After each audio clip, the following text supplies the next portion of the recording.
Upang mas pagtibayin ang kampanya kontra iligal na droga sa bansa, timbog ang dalawang lalaki sa ikinasang bypass operation ng mga operatiba sa Palumulok, South Cotabato. Ang detalye ng balita mula kay Patrolman Charnie Mandia. Arestado binata sa ikinasang bypass operation ng PNP sa Purok Masipag, Tuason Subdivision, Barangay Poblasyon, Palumulok, South Cotabato. Kinilala ang dalawang sospek na sina alias Mike, 19, binata at residente ng Magsaysay, Palumulok, South Cotabato, at si alias Kevin, 18, binata at residente ng Barangay Poblasyon, Palumulok, South Cotabato.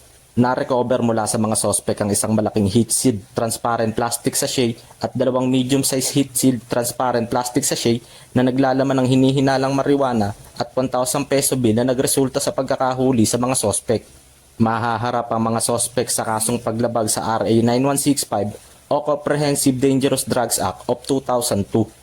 Patunay na ang operasyong ito na hindi tumitigil ang kapulisan sa pagsusumikap na sugpuin ang paglaganap ng iligal na droga sa komunidad tungo sa isang bagong Pilipinas. Mula dito sa General Santos City, ako ang inyong Police News Network correspondent, Patrolman Mandia. Alagad ng batas, taga-taguyod ng Balitang Pulis.